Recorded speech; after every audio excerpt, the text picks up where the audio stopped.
கவனிக்கவும்.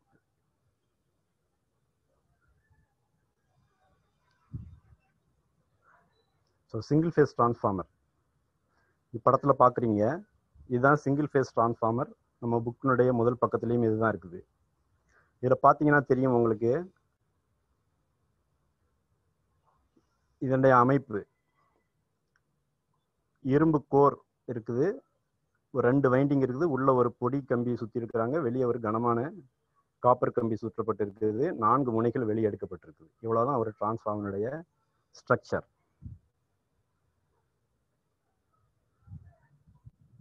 ஸோ டிரான்ஸ்ஃபார்மர்னா என்ன அப்படிங்கிறது நமக்கு முதல்ல தெரியணும். டிரான்ஸ்ஃபார்மர் அப்படிங்கிறது, transformer is a static device which is used to step up or step down the AC voltage keeping the frequency same. Frequency மாறாத நிலையில் ஏசி வோல்டேஜை கூட்டுறதுக்கோ குறைக்கிறதுக்கோ பயன்படுத்தப்படக்கூடிய ஒரு சாதனம். இது நிலையான சாதனம். நிலையான சாதனம். இதில் எந்த ஒரு மூவிங் பார்ட்ஸ், ஒரு மூவிங் பார்ட்ஸ், பேரிங் அந்த மாதிரியான எந்த ஒரு தேய்மானமும் கிடையாது. விண்ட் லாஸ், ஃப்ரிக்ஷன் லாஸ் எதுவுமே இருக்காது. வோல்டேஜை நமக்கு தேவைக்கேற்ப கூட்டுது குறைக்குது.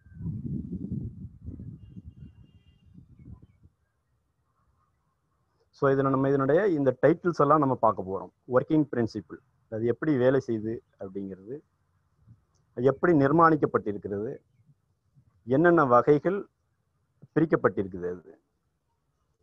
அப்புறம் டிரான்ஸ்ஃபார்மேஷன் ரேஷியோ அப்படின்னு ஒரு டைட்டில் இருக்குது. இஎம்எஃப் ஈக்குவேஷன் அப்படின்னு ஒன்று இருக்குது. ஐடியல் டிரான்ஸ்ஃபார்மர், உங்களுக்கு அடிக்கடி கேள்வி கேட்டுக்கிட்டு இருக்கிறாங்க. ஐடியல் டிரான்ஸ்ஃபார்மர் இருக்குது. சீரிஸ் பேரலல் ஆப்ரேஷன், எப்படி சீரிஸ் கனெக்ஷன் எதுக்கு பண்ணுறோம், பேரலல் ஆப்ரேஷன் எப்படி பண்ணணும் அப்படிங்கிறது.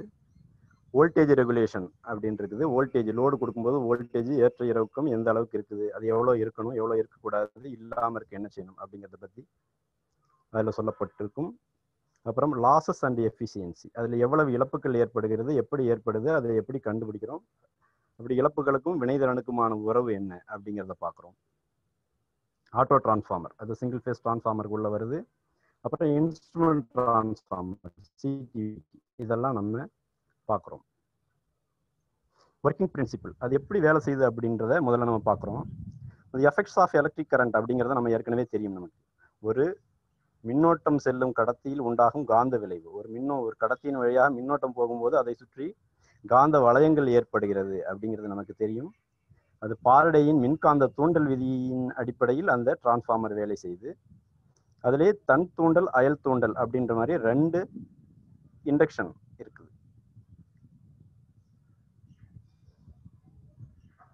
இப்போ படத்தில் பார்க்குறீங்க, ஒரு கண்டக்டர் ப்ளூ கலரில் அம்பு குறியிடப்பட்டு காட்டப்பட்டிருக்குது. அதில் கரண்ட் போகும்போது அதை சுற்றி இப்படி காந்த கோடுகள், காந்த வளையங்கள் ஏற்படுது. அதைத்தான் இதில் சுற்ற காட்டப்பட்டிருக்குது. ஸோ டெஃபினிஷன், ஒரு magnetic effect of current carrying conductor, ஒரு மின்னோட்டம் செல்லும் கடத்தியில் உண்டாகும் காந்த விளைவு என்ன அப்படிங்கிறது. வேற conductor passing through a conductor, வேற current passing through a conductor, a magnetic loop forms around the conductor அப்படிங்கிறது.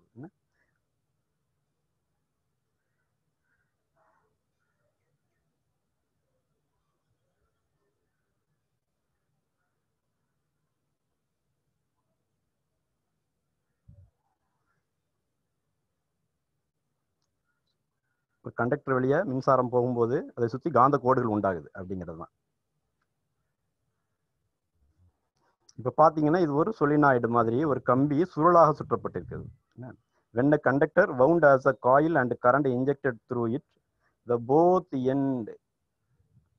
ends of the coil sets as a magnetic north and south pole. ஒரு கடத்தியை கம்பி சுருளாக அமைத்து மின்னோட்டத்தை செலுத்தினால் அக்கம்பி சுருளின் இரு முனைகளும் வட மற்றும் தென் துருவ காந்தங்களாக அமைகிறது. படத்தில் போட்டு காட்டப்பட்டிருக்கிறது.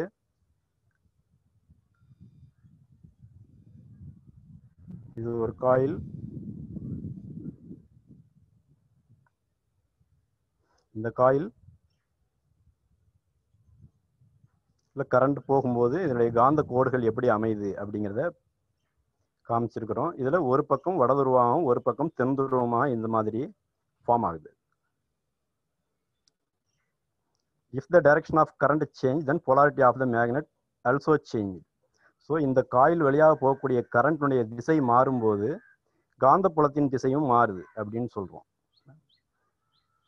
இப்போ ஒரு சைடுக்கு பாசிட்டிவ், இன்னொரு சைடுக்கு நெகட்டிவ் கொடுக்குறோம். நெகட்டிவ் கொடுத்த சைடுக்கு பாசிட்டிவ் கொடுக்கும்போது வடதுருவம் தென் துருவமாக மாறுது, தென் துருவம் வடதுருவமாக மாறுது.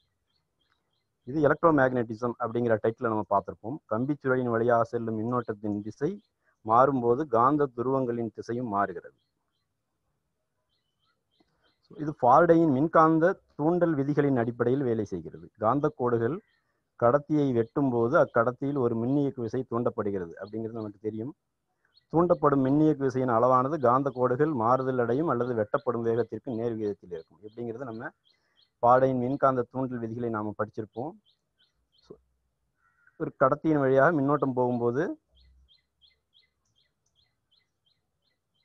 அதை சுற்றி ஒரு காந்த கோடுகள் ஏற்படுகிறது. அந்த காந்த கோடுகள் அதே கடத்தியை வெட்டும்போது அதே கடத்தியில் மின்னியக்கு விசை தூண்டப்படுகிறது அல்லது அருகில் இருக்கும் கடத்தியிலும் தூண்டப்பட்டு மின்னியக்கு விசை தூண்டப்படுகிறது அப்படிங்கிறது ஃபாரடேயின் மின்காந்த தூண்டல் விதிகளில் ஒன்றாக இருக்குது. அதுல 2 பிரின்சிபிள் இருக்கு, செல்ஃப் இண்டக்ஷன், மியூச்சுவல் இண்டக்ஷன் அப்படின்ட்டு. உங்களுக்கு செல்ஃப் இண்டக்ஷன் அப்படிங்கிறது இங்க காட்டப்பட்டிருக்குது. ஒரு சொலினாய்டு, அதுக்கு ஒரு பேட்டரி, ஒரு சுவிட்ச் மூலமா நம்ம சப்ளையை தரோம்.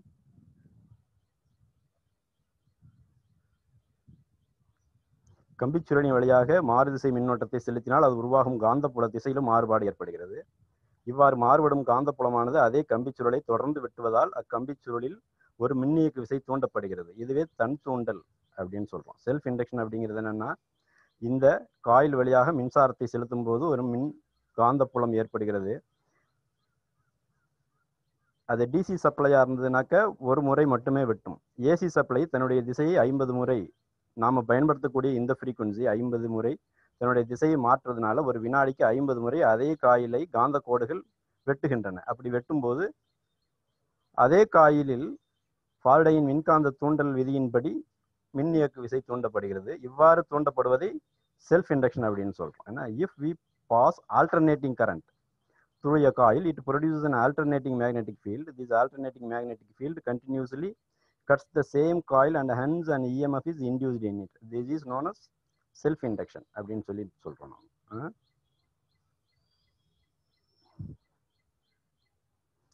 செல்ஃப் இண்டக்ஷன் அப்படிங்கிறது அதே காயில் தூண்டப்படுவது. மியூச்சுவல் இண்டக்ஷன் இது அருகில் இருக்கும் இன்னொரு காயிலையும் தூண்டுது. அயல் தூண்டல் அப்படின்னு பேரு, இங்கிலீஷ்ல மியூச்சுவல் இண்டக்ஷன் அப்படின்னு சொல்றோம். அதை ஒரு கம்பிச்சுழலின் வழியாக மாறுதிசை மின்னோட்டத்தை செலுத்தும் போது அதில் உருவாகும் மாறுபாடு அடையும் காந்த கோடுகளானது அருகில் இருக்கும் கம்பிச்சுழலிலும் ஒரு மின்னியக்கு விசையை தூண்டுகிறது. இது பாத்தீங்கன்னா இந்த படத்துல பாத்தீங்கன்னா தெரியும், ஒரு ஃபர்ஸ்ட் காயில் ஆல்டர்னேட்டிங் சோர்ஸ் நம்ம கொடுக்குறோம். இது வழியாக ஒரு ஏசி சப்ளை போகும்போது காந்த கோடுகள் உருவாகிறது. ஏசி சப்ளை தன்னுடைய திசையை மாற்றுவதனால் காந்த கோடுகளும் தன்னுடைய திசையை மாற்றுகிறது. ஒவ்வொரு முறையும் மாற்றும் போதும் அருகில் இருக்கும் காயிலையும் வெட்டுகிறது.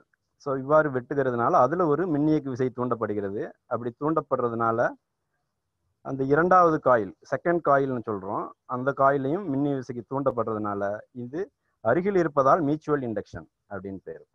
மியூச்சுவல் என்றால் பரஸ்பரம் என்று சொல்வார்கள் வடமொழியில, ஒன்றுக்கொன்று அப்படின்னு தமிழ்ல சொல்லலாம். இது அயல் தூண்டல் அப்படின்னு பேரு. ஸோ டிரான்ஸ்ஃபார்மர் என்ன பிரின்சிபிள்ல ஒர்க் பண்ணுது அப்படின்றது உங்களுக்கு கேள்வியா கேட்பாங்க. Which type of EMF is induced in auto transformer?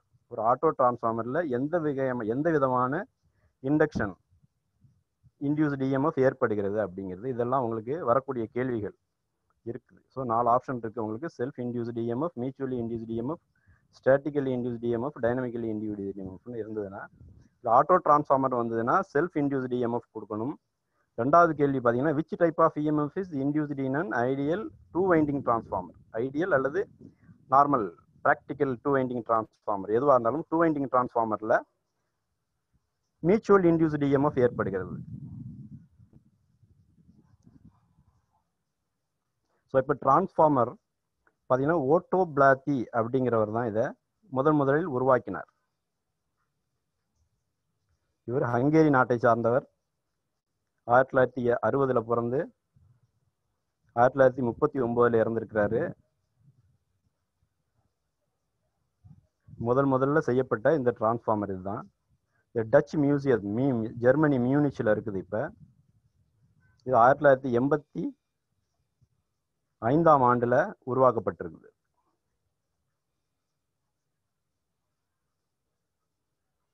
So எப்படி கன்ஸ்ட்ரக்ஷன், இந்த டிரான்ஸ்ஃபார்மர் கன்ஸ்ட்ரக்ஷனுக்கு என்னென்ன பொருள்லாம் தேவைப்படுது அப்படின்னு பார்த்தீங்கன்னாக்கா, கோர் மெட்டீரியல். கோர் அப்படின்றது உள்ளீடு பொருள் அப்படின்னு நம்ம தமிழில் சொல்கிறோம். உள்ளடக்கம், கோர்னா உள்ளடக்கம்னு பேர். ஸோ அந்த டிரான்ஸ்ஃபார்மருடைய காயிலுக்கு உள்ள அந்த காந்த கோடுகளை கடத்துவதற்கு எந்த பொருளை பயன்படுத்துகிறோமோ அதை கோர் அப்படின்னு சொல்கிறோம். ஸோ ஒரு 2 வைண்டிங் டிரான்ஸ்ஃபார்மருக்கு 2 தனித்தனி காயில்கள் இருக்கும். சின்ன டிரான்ஸ்ஃபார்மராக இருந்ததுன்னா அதுக்கு ஸ்பூல் அப்படின்னு சொல்லுவோம், அது தேவைப்படும். பெரிய டிரான்ஸ்ஃபார்மருக்கு நேராகவே இன்சுலேட்டிங் பேப்பரோட சுற்றிடுவாங்க. கொள்கலன் அப்படின்னு சொல்கிறோம், கண்டெய்னர் அப்படிங்கிறது பெரிய டிரான்ஸ்ஃபார்மர்களுக்கு தேவைப்படுகிறது. அது போக டிரான்ஸ்ஃபார்மருடைய முக்கியமான பாகம் அப்படின்னு பார்த்தீங்கன்னா அந்த டெர்மினல்ஸ், பிரைமரி அண்ட் செகண்டரி அப்படின்னு நம்ம தெரியும். அந்த டெர்மினல்ஸ் எல்லாம் ஒரு பாகமாக இருக்குது. ஸோ இதெல்லாம் ஒரு டிரான்ஸ்ஃபார்மருடைய அத்தியாவசியமான பார்ட்ஸ். ஸோ அதை எத்தனை வகைகள் இருக்குது அப்படின்னு சொல்லி நம்ம பார்க்குறோம். டிரான்ஸ்ஃபார்மருடைய கிளாசிஃபிகேஷன் அப்படின்னு பார்த்தீங்கன்னா, பேஸ்ட் ஆன் அப்ளிகேஷன், அதனுடைய என்ன அப்ளிகேஷன் பயன்பாட்டுக்கு பயன்படுத்துகிறோம் அப்படிங்கிறத பொறுத்து வகைகள் பிரிக்கப்படுது. அது எவ்வளவு ஃப்ரீக்குவன்சியில் இயங்குது அப்படிங்கிறத பொறுத்து வகைகள் பிரிக்கப்படுது. அது எந்த வகையான கூலிங் இருக்குது அப்படிங்கிறதுக்கு ஏற்ற மாதிரி அது பிரிக்கப்படுது. கோர் மெட்டீரியல், என்ன கோர் மெட்டீரியல் பயன்படுத்துகிறோம் அப்படிங்கிறத வச்சு வகைகள் பிரிக்கப்படுகிறது. அது என்ன ஷேப்பில் இருக்குது, அயன் கோர் என்ன ஷேப்பில் இருக்குது, வடிவத்தில் இருக்குது அப்படிங்கிறதுக்கு ஏற்ற மாதிரி அதனுடைய வகைகள் பிரிக்கப்பட்டிருக்குது.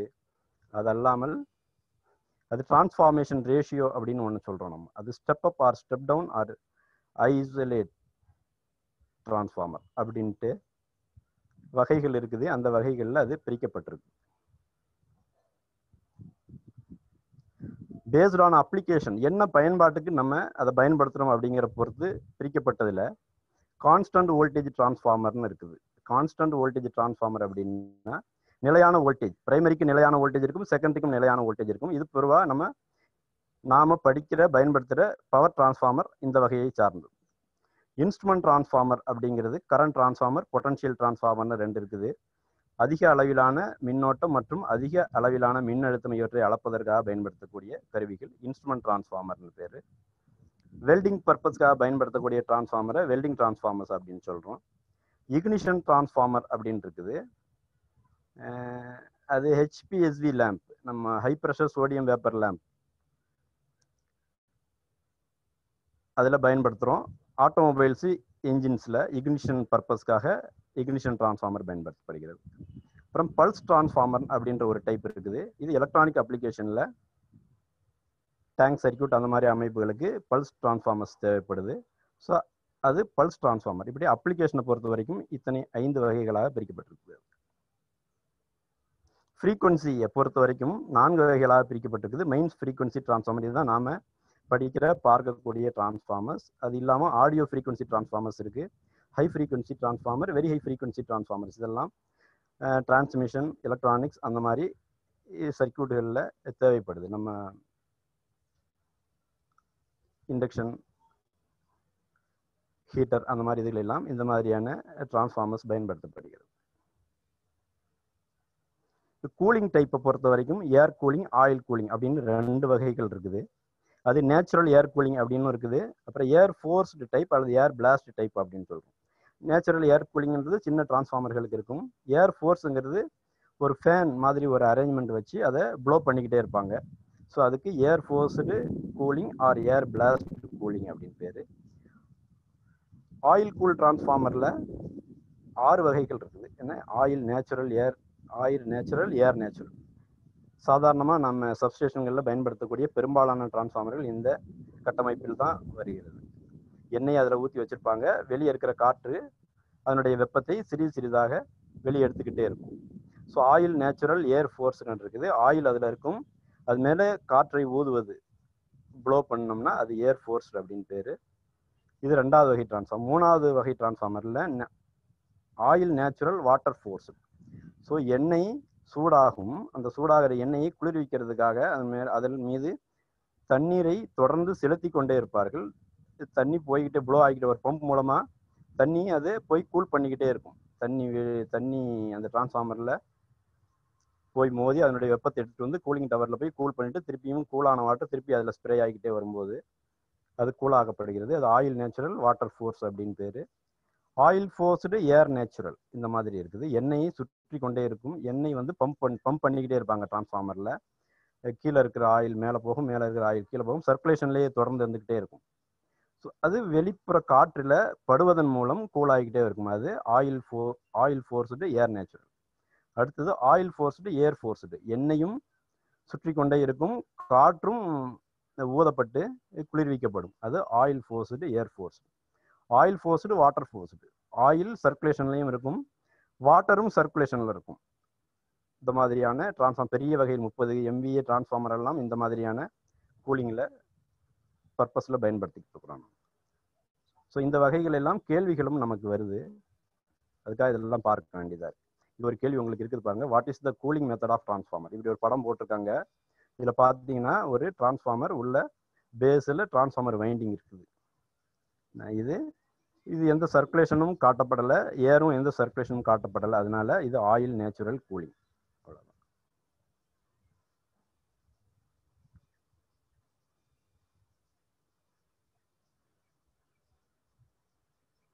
அடுத்து கோர் மெட்டீரியல். கோர் மெட்டீரியல் அதில் என்ன கோரை வச்சு அது பயன்படுத்துகிறோம் அப்படிங்கிற விதத்தில் அது பிரிக்கப்படுகிறது.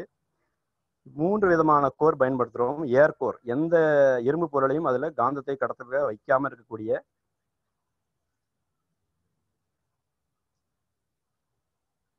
டிரான்ஸ்ஃபார்மர் ஏர் கோர் அப்படின்னு சொல்கிறோம். ஃபெரைட் கோர் அப்படின்னு ஒன்று இருக்குது. அது ஹை ஃப்ரீக்வன்சி டிரான்ஸ்ஃபார்மருக்கெல்லாம் அதை பயன்படுத்துகிறோம்னு சொல்கிறோம்.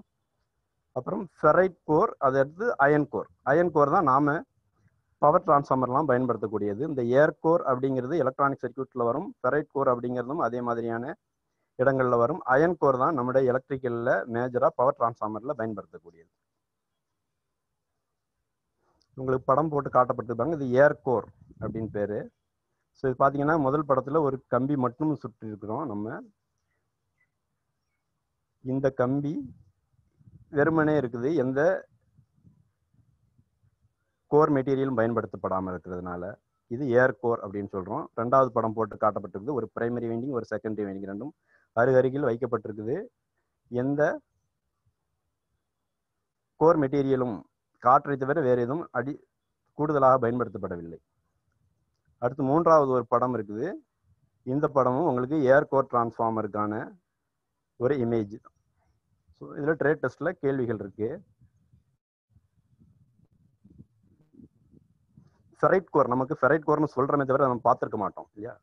ஸோ இது ஃபெரைட் கோர் எப்படி தயாரிக்கிறோம் அப்படின்னாக்க, பேரியம், மேங்கனீஸ், நிக்கல் இவற்றில் ஒன்று அல்லது அதற்கு மேற்பட்ட தனிமங்களை இரும்பு துரு, ரஸ்ட் அப்படின்னு சொல்கிறோம் இல்லையா, இரும்பு துருவோட சேர்த்து உருவாக்கப்படுகிறது.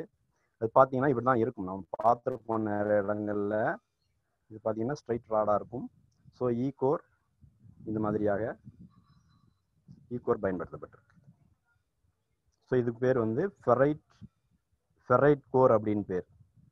So 1 or more additional elements such as barium, manganese, nickel with trivalent form of iron oxide, that is rust. So இது ட்ரேட் டெஸ்ட்டில் உங்களுக்கு வந்திருக்க கேள்விகளை பார்த்தீங்கன்னா, why ferrite core is used in radio receivers அப்படின்னு கேட்குறாங்க. இது to reduce constant losses. Constant லாஸஸ்னா அயன் லாஸ் அப்படின்னு நம்ம பார்ப்போம்.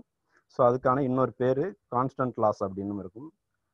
மற்ற காரணங்களும் இருக்குது. நீங்கள் ரெடியூஸ் த கான்ஸ்டன்ட் லாஸஸ் அப்படின்றத செலக்ட் பண்ண தெரியணும். இந்த படமெல்லாம் அதில் இருக்காது, கொஷின் மட்டும்தான் இருக்கும். நான் உங்களுக்கு தெரிஞ்சுக்கிறதுக்காக அதை போட்டிருக்குது. Which type of transformer is used for high frequency application? இந்த கேள்விகளும் அடிக்கடி வருது. இதில் ஃபெரைட் கோர் டிரான்ஸ்ஃபார்மர் அப்படின்றத நம்ம செலக்ட் பண்ணணும். மற்ற டிரான்ஸ்ஃபார்மர்ஸும் இருக்குது. ஸோ ஹை ஃப்ரீக்வன்சி அப்படின்னு எடுத்துக்கிட்டிங்கன்னா அதை ஃபெரைட் கோர் அப்படிங்கிறத செலக்ட் பண்ணணும். ஸோ இதெல்லாம் உங்கள் கேள்வி கேட்டிருக்காங்க. What is the name of transformer அப்படின்னு ஒரு இமேஜ் கொடுத்து, இந்த இமேஜ் எல்லாம் உங்களுக்கு கொஷின்லேயே வரும். ஸோ இது ரெண்டுமே ஒரே மாதிரி இமேஜாக தான் இருக்குது. கீழே உள்ள கேள்வி பார்த்தீங்கன்னா, அதுக்குள்ள இமேஜுக்கு ஃபெரைட் கோர் டிரான்ஸ்ஃபார்மர் ஆன்சராக இருக்குது, மேலே உள்ள இமேஜுக்கு ஏர் கோர் டிரான்ஸ்ஃபார்மர் ஆன்சராக இருக்குது. ஸோ இது ரெண்டும் ஒரே மாதிரி தான் இருக்குது. மேலே சாலிடாக இருக்குது, கீழே உள்ளது சாலிடாக இருக்குது, மேலே உள்ளது ஒயிட்டாக இருக்குது, கீழே உள்ளது டார்க்காக காட்டுறதுனால கீழே உள்ளது ஃபெரைட் கோர் டிரான்ஸ்ஃபார்மர் அப்படின்னு எடுத்துக்கணும், மேலே உள்ள இமேஜை ஏர் கோர் டிரான்ஸ்ஃபார்மர் அப்படின்னு எடுத்துக்கணும்.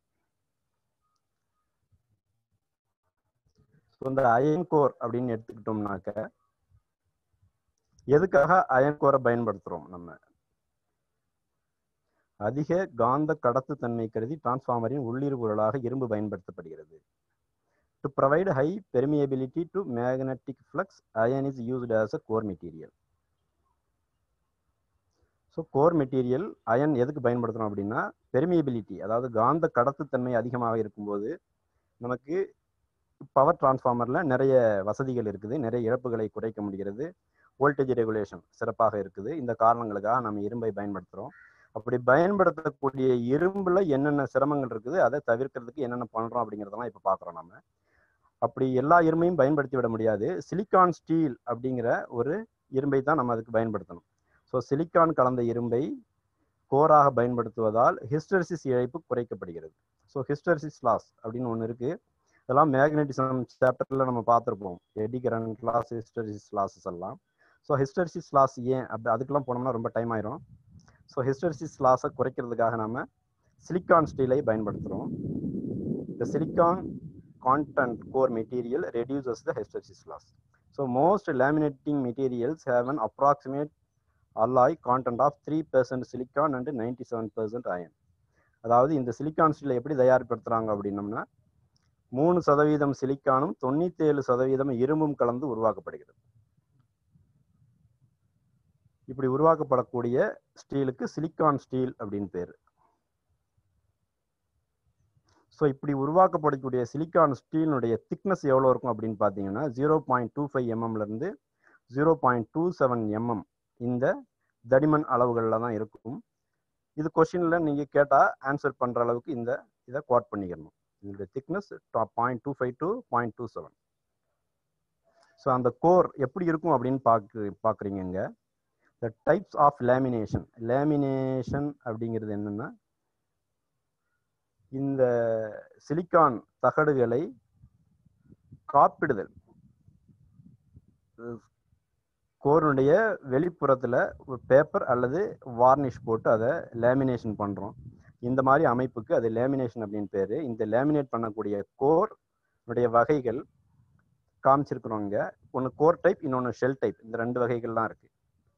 கோர் டைப் அப்படிங்கிறது பார்த்தீங்கன்னா 2 எல் கோர் இருக்கும், பா மாதிரி யூ அண்ட் ஐ. இப்போ வந்துன்னா ஒரு ஸ்கொயர் ஷேப்புக்கு கிடைக்கும். நம்ம இதுக்கு கோர் டைப் அப்படின்னு சொல்கிறோம். ஸோ ஷெல் டைப் டிரான்ஸ்ஃபார்மர் அப்படின்னா இஐ அல்லது 2E. ஸோ இந்த ஃபார்மேஷனில் இருந்ததுன்னா அது ஷெல் டைப் அப்படின்னு பேர். So core type, shell type இந்த 2 டைப் தான் இருக்குது. இன்னொன்று பெரி டைப்னு ஒன்று உண்டு, அது இப்போ நமக்கு எடுத்துட்டாங்க, அது வெளிநாடுகளில் இருக்குது, நம்ம புக்கில் இருந்து எடுத்துட்டாங்க, சிலபஸ்க்கு இல்லாதனால நம்ம இந்த 2 டைப்பை மட்டும் அண்டர்ஸ்டாண்ட் பண்ணிக்கணும். கோர் வகை 2 லிம்பு வரும், ஷெல் வகை 3 லிம்பு இருக்கும். எதுக்காக இப்படி நம்ம பண்ணுறோம் அப்படின்னாக்க எடி கரண்ட் அப்படின்னு ஒரு இழப்பு ஏற்படும். ஹிஸ்டெரிசிஸ் இழப்பு முதல்ல பார்த்தோம். ஹிஸ்டெரிசிஸ் இழப்பை தவிர்க்கிறதுக்காக அல்லது குறைக்கிறதுக்காக என்ன பண்ணுறோம், சிலிக்கான் ஸ்டீலை பயன்படுத்துகிறோம். லேமினேஷன் எதுக்காக பண்ணுறோம் அப்படின்னா எடி கரண்ட் இழப்பை குறைப்பதற்காக பயன்படுத்துகிறோம்.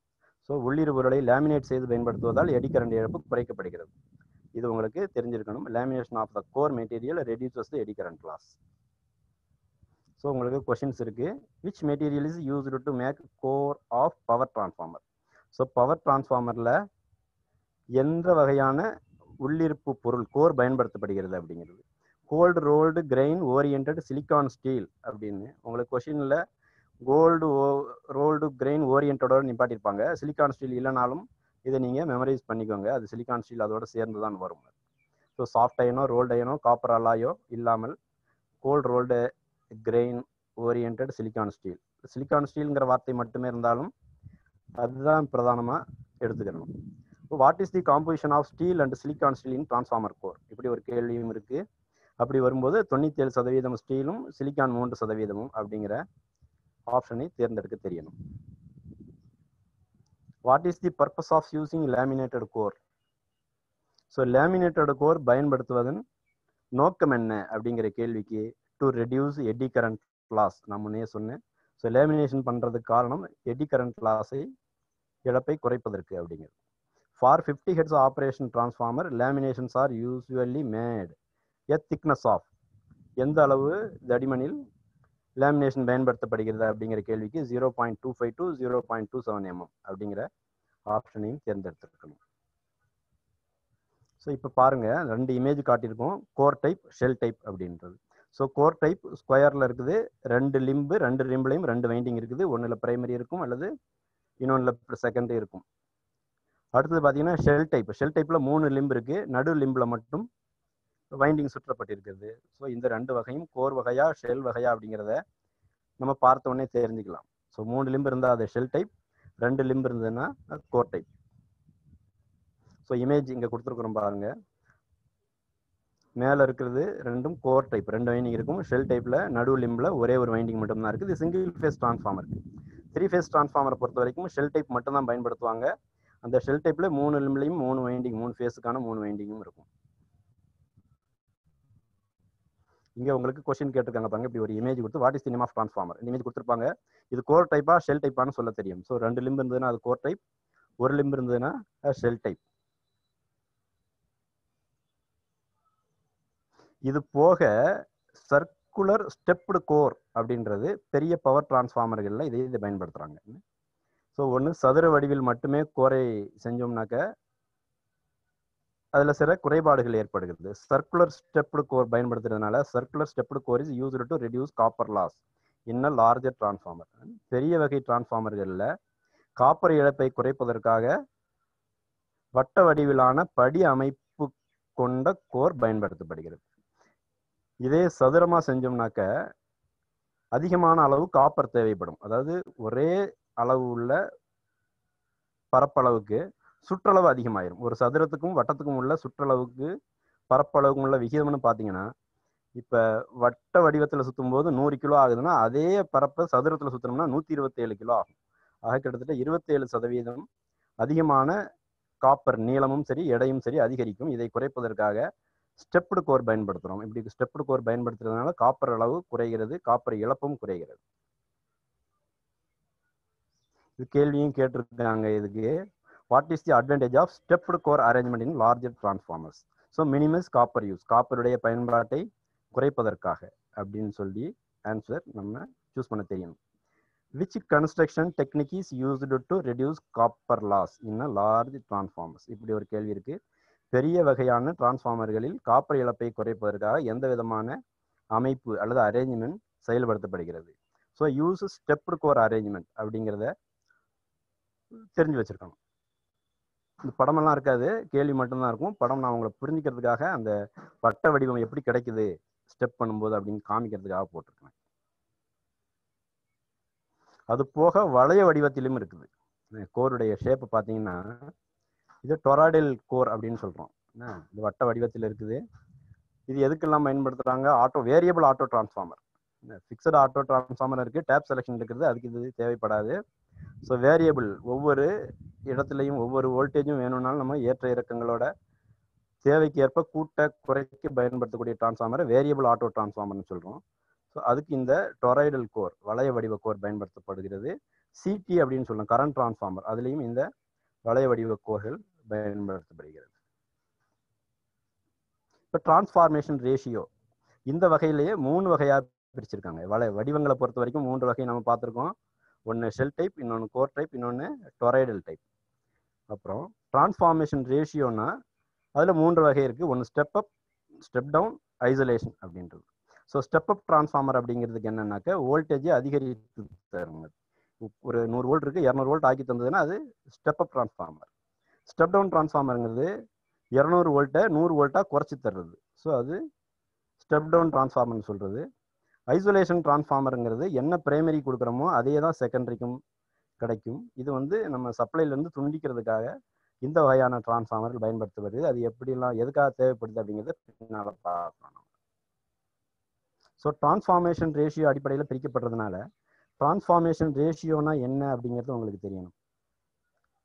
ஸோ டிரான்ஸ்ஃபார்மேஷன் ரேஷியோங்கிறது என்ன அப்படின்னாக்க ஒரு பிரைமரி வோல்டேஜுக்கும் செகண்டரி வோல்டேஜுக்கும் உள்ள விகிதம் அப்படிங்கிறது தான்.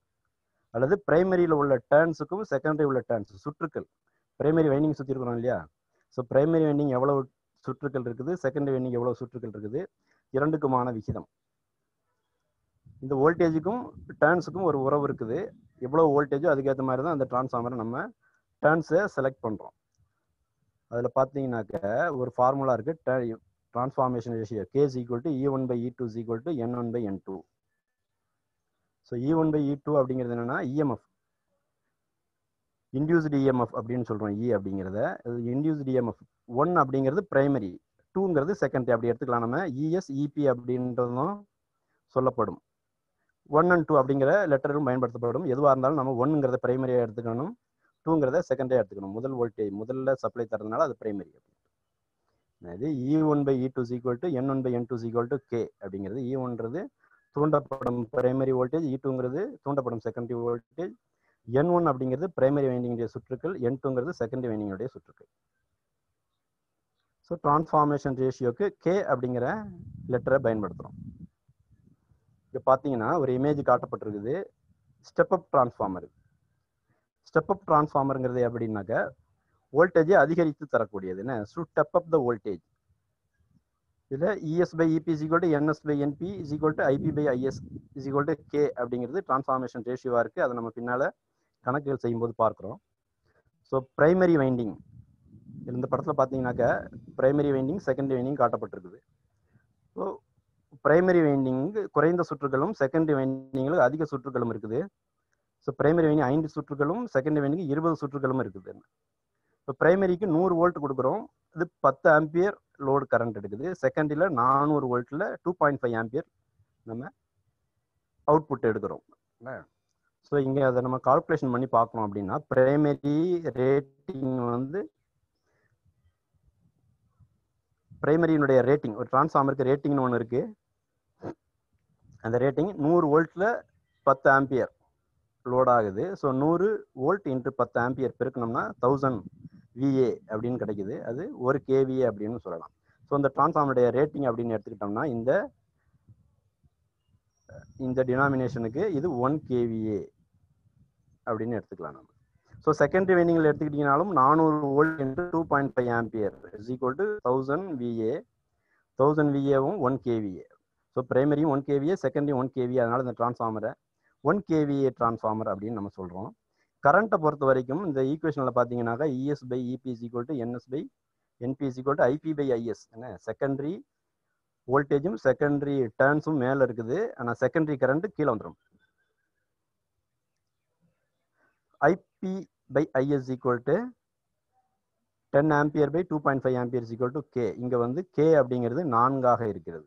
ஸோ ஸ்டெப் அப் வோல்டேஜில் ஸ்டெப் அப் டிரான்ஸ்ஃபார்மரில் டிரான்ஸ்ஃபார்மேஷன் ரேஷியோ 1ஐ விட அதிகமாக இருக்கும் அப்படின்னு சொல்லியிருக்கோம். ஸோ 4ங்கிறது 1ஐ விட அதிகமாக இருக்குது. 400 volt divided by 100 volt is equal to 4. That is greater than 4, greater than 1.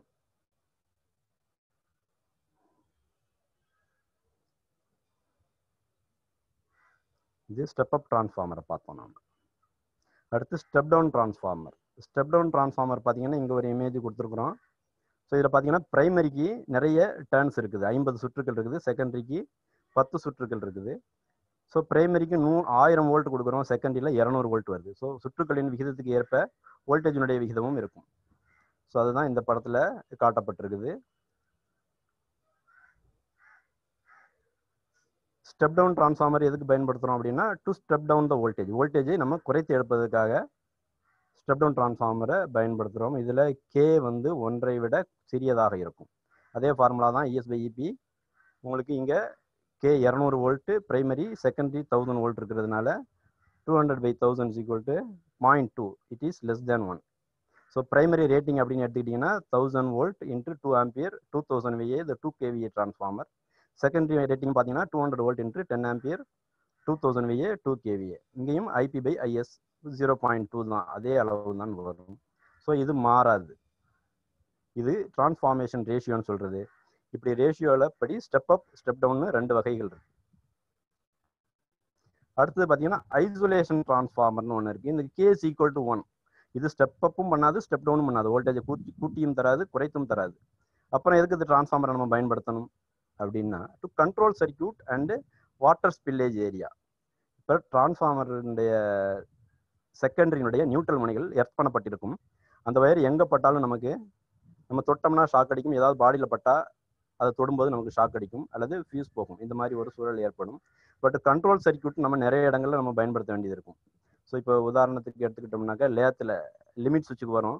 அந்த கூலிங்க்கு தண்ணி எல்லாம் பயன்படுத்துவோம். அந்த தண்ணியெல்லாம் படும்போது பாடி ஆகும், அதை ஒர்க் பண்ணுறவங்களுக்கு ஷாக் அடிக்கும். ஸோ இந்த மாதிரி பேனல்களில் கண்ட்ரோல் டிரான்ஸ்ஃபார்மர் அதே வோல்டேஜுக்கு பிரைமரியிலேருந்து ஐசோலேட் பண்ணி எடுப்பாங்க. அதனால இது ஐசோலேஷன் டிரான்ஸ்ஃபார்மர்னு பேர். To isolate from input supply அப்படின்னு சொல்லியிருக்கோம். இதனுடைய பிரைமரி ரேட்டிங் பார்த்தீங்கன்னா 250 வோல்ட்டில் 6 ஆம்பியர்னா 1500 VA 1.5 kVA. ஸோ செகண்டரி ரேட்டிங்கும் 250 வோல்ட், அதே 6 ஆம்பியர் 1.5 kVA. ஸோ ரேட்டிங் மாறாது.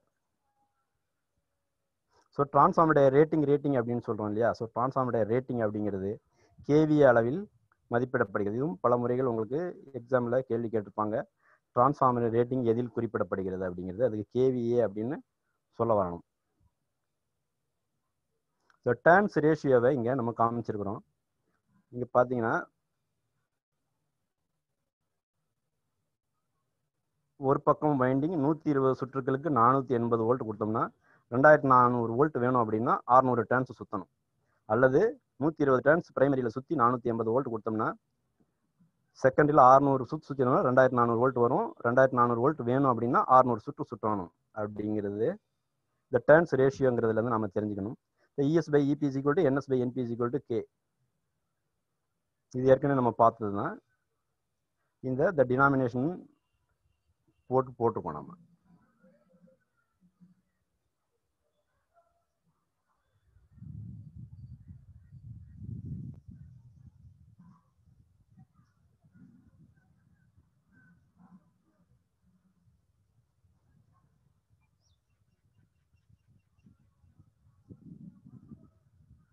ஸோ டிரான்ஸ்ஃபார்மேஷன் ரேஷியோ அப்படின்னு பார்த்தீங்கன்னாக்கா அது ஏற்கனவே நிறைய சொல்லிட்டு நம்ம V1 V2 E1 E2 ரெண்டு எழுத்துக்களும் பயன்படுத்தப்படும். இங்கே V1 V2க்கும் E1 E2க்கும் ரெண்டும் வோல்டேஜ் தான் குறிக்கும் அப்படின்னாலும் ரெண்டுக்கும் ஒரு சின்ன வித்தியாசம் இருக்குது. அதை மட்டும் நீங்கள் பார்த்துக்கோங்க. V1 அப்படிங்கிறது நம்ம கொடுக்கக்கூடிய வோல்டேஜ், அப்ளைடு வோல்டேஜ். பிரைமரிக்கு கொடுக்கப்படக்கூடிய வோல்டேஜ் V1, செகண்டரிக்கு கொடுக்கப்படுறதில்ல, செகண்டரியிலேருந்து எடுக்கப்படக்கூடிய வோல்டேஜ் அல்லது டெர்மினல் வோல்டேஜ்னு சொல்லுவோம் நம்ம. அது V2 அப்படின்னு சொல்கிறோம். E அப்படிங்கிறது இன்டியூஸ்டு EMF, தூண்டப்படும் EMF. ரெண்டுக்கும் ஒரு சிறிய வேறுபாடு இருக்கும். பட்டு ப்ராக்டிக்கலாக அது நம்ம கணக்கில் எடுத்துக்கிறது இல்லை. அதனால E1 V1 ரெண்டையும் ஒரே மாதிரி பயன்படுத்திட்டு வரோம்.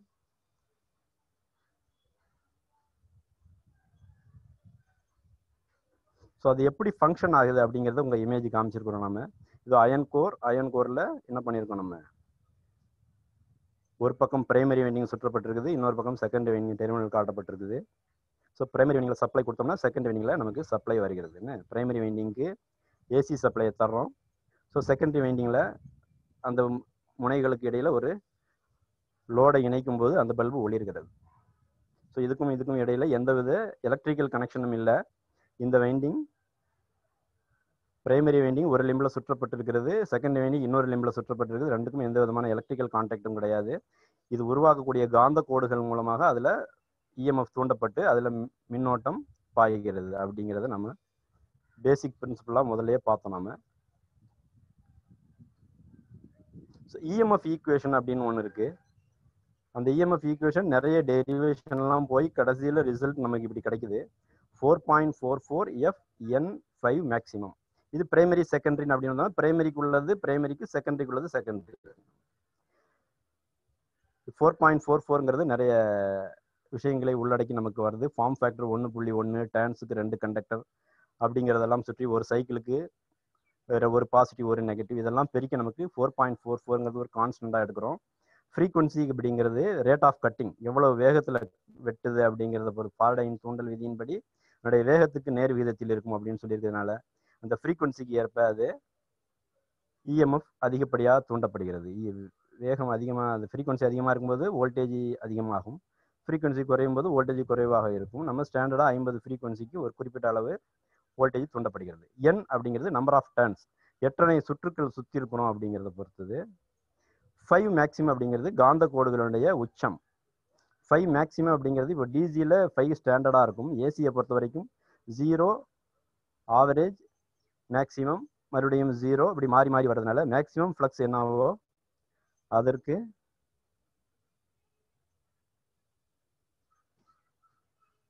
ஏற்ப நம்ம இதை பயன்படுத்துகிறோம்.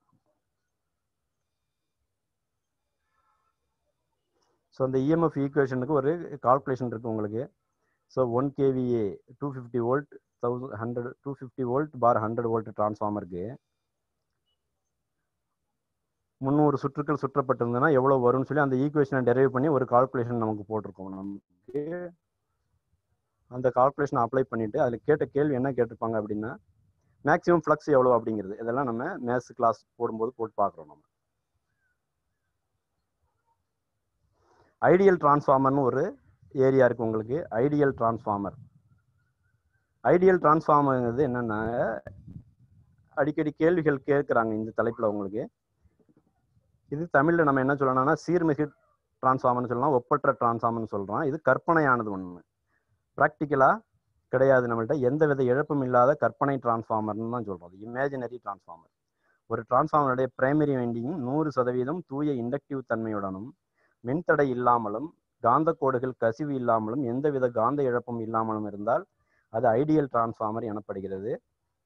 நடைமுறையில் இது சாத்தியமில்லை என்பதால் இது ஒரு கற்பனை டிரான்ஸ்ஃபார்மர் அப்படின்னு சொல்லி நம்ம உருவகப்படுத்திக்கிறோம்.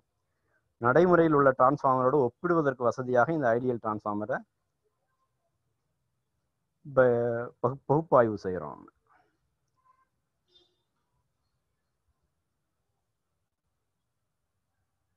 ஸோ உங்களுக்கு கேட்டிருக்க கேள்விகள் வந்திருக்கும் பாருங்க. What is the relationship between primary voltage and secondary voltage E2 V2 in an ideal transformer அப்படின்னு சொல்லியிருக்காங்க. இந்த ஒப்பற்ற டிரான்ஸ்ஃபார்மரில் E2 V2வும் எப்படி இருக்கும், ஒன்றுக்கு ஒன்று கூட இருக்குமா, குறைய இருக்குமா, சமமாக இருக்குமா அப்படின்னு கேட்டுங்க. E1 என்ன V1 என்னன்றது அது வித்தியாசம் ஏற்கனவே சொன்னேன். அப்ளைடு இஎம்எஃப்க்கும் இன்டியூஸ்டு இஎம்எஃப்க்கும் வேறுபாடு. சாதாரண டிரான்ஸ்ஃபார்மரில் குறைந்த அளவு வேறுபாடு இருக்கும், கரண்ட் எடுக்கும். ஐடியல் டிரான்ஸ்ஃபார்மர் கற்பனை அப்படிங்கிறதுனால நமக்கு இதில் பிரைமரி அப்ளைடு ஒன்னா வோல்டேஜ் கொடுக்குறோமோ அதே வோல்டேஜ் செகண்டரியில் பிரைமரியிலேயே தூண்டப்படும். அப்போ சம அளவு பேக் இஎம்எஃப் இருக்கும்போது எதிர்க்கும், அது கரண்ட்டே எடுக்காது. அதனால தான் அது இழப்பு கிடையாது அப்படின்னு சொல்கிறோம். அப்போ இது 90 டிகிரி ஆங்கிள் டிஃப்ரென்ஸ் இருக்கும். சாதாரணமாக இண்டக்ஷன் அப்படின்னு பார்த்தீங்கன்னா இண்டக்டிவ் லோடில் பவர் ஃபேக்டர் சொல்லுவோம். நம்ம பவர் ஃபேக்டர் 0வும் வராது, 0க்கு கொஞ்சம் முன்னாடி தான் இருக்கும். இதில் பவர் ஃபேக்டர் 0 ஆயிரும் இதில் ஐடியல் டிரான்ஸ்ஃபார்மர். அதனால அப்ளைடு இஎம்எஃப்பும் இன்டியூஸ்டு இஎம்எஃப்பும் சமமாக இருக்கும். இது ஒரு கேள்வி உங்களுக்கு இருக்கு, அதனால இதை போட்டு காமிச்சிருக்கோம் நம்ம. அப்புறம் சீரிஸ் பேரலல் ஆப்ரேஷன் அப்படின்னு சொல்லிட்டு ஒரு டிரான்ஸ்ஃபார்மர்ல சீரிஸ் பேரலல் ஆப்ரேஷன் பண்ணணும்னு சொல்றோம் நம்ம. ஸோ சீரிஸ் பேரலல் ஆப்ரேஷன் எதுக்கு பண்றோம் அப்படின்னா, சீரிஸ் ஆப்ரேஷன் எதுக்கு பண்றோம், 2 டிரான்ஸ்ஃபார்மர் இருக்கு, 2 வைண்டிங்கும் சீரிஸ் பண்றோம். இந்த வைண்டிங் 10 வோல்ட், அந்த வைண்டிங் 10 வோல்ட்னா மொத்தமாக நமக்கு 20 வோல்ட் வோல்டேஜ் அதிகரிக்கிறதுக்காக சீரிஸ் ஆப்ரேஷன் பண்றோம். கரண்டை அதிகரிக்கிறதுக்காக பேரலல் ஆப்ரேஷன் பண்றோம். இமேஜ் காமிச்சிருக்கோம் பாருங்க. சீரிஸ் ஆப்ரேஷன்ல நமக்கு இங்க காட்டப்பட்டிருக்குது. இது பேரலல் ஆப்ரேஷனோட இமேஜ் இங்க காட்டப்பட்டிருக்கு நமக்கு.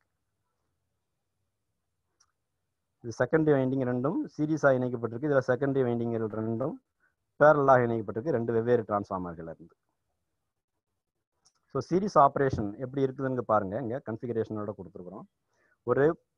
ஒரு டிரான்ஸ்ஃபார்மர் சீரிஸ் கனெக்ஷன் போடும்போது ஒரு டிரான்ஸ்ஃபார்மர் 12 வோல்ட்ல 1 ஆம்பியர் சப்ளை பண்ணுது, இன்னொரு டிரான்ஸ்ஃபார்மரும் அதே 12 வோல்ட்ல 1 ஆம்பியர் சப்ளை பண்ணுது அப்படின்னா ரெண்டையும் சீரிஸ் பண்ணும்போது அதே 1 ஆம்பியர் லோட நம்ம 24 வோல்ட்ல எடுக்க முடியும். வோல்டேஜ் அதிகரிக்கிறதுக்காக சீரிஸ் இது பெரும்பாலும் நம்ம பயன்படுத்துறது இல்லை ப்ராக்டிக்கல் லைஃப்ல. பேரலல் ஆப்ரேஷன் நிறைய பயன்படுத்துகிறோம், அதனால அதை பற்றி நம்ம பார்த்துக்கலாம். ஸோ பக்க இணைப்பு பொறுத்த வரைக்கும் நமக்கு எப்படின்னாக்க லோடு அதிகரிக்கணும் வழக்கமாக, அதுதான் நமக்கு தேவை. அப்படின்னும் போது பேரலல் ஆப்ரேஷன் பயன்படுத்தப்படுகிறது. 12 வோல்ட் டிரான்ஸ்ஃபார்மர் 1 ஆம்பியர் சப்ளை பண்ணுது. ஸோ இன்னொரு 12 வோல்ட் டிரான்ஸ்ஃபார்மர் 1 ஆம்பியர் சப்ளை பண்ணுது. ரெண்டையும் நாம பேரலாக இணைக்கும் போது அதே 12 வோல்ட்ல 1 ஆம்பியருக்கு பதிலாக 2 ஆம்பியர் லோட் பண்ணிக்கலாம். அப்படி நம்ம எத்தனை டிரான்ஸ்ஃபார்மரை பயன்படுத்துகிறோமோ அத்தனை மடங்கு நம்ம லோடை என்ன பண்ண முடியும், அதிகரித்து எடுத்துக்க முடியும். So conditions for parallel operation அப்படின்னு சொல்லிட்டு ஒரு கொஸ்டின் உங்களுக்கு இருக்கு. ஒரு டிரான்ஸ்ஃபார்மர், 2 டிரான்ஸ்ஃபார்மரை பேரலல் பண்ணணும் அப்படின்னாக்க அது ரெண்டுக்கும் சமமான அளவு வோல்டேஜ் இருக்கணும். அப்புறம் இன்புட் வோல்டேஜ் சமமாக இருக்கணும் அப்படின்னு சொல்லியிருக்காங்க. இம்பீடன்ஸ் அப்படின்னு ஒன்று இருக்கு.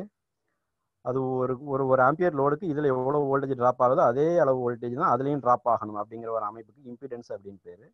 பொலாரிட்டி சமமாக இருக்கணும். அதாவது இதில் பாசிட்டிவ் வர முனையும் அதில் பாசிட்டிவ் வர முனையும் தான் இணைக்கணும்.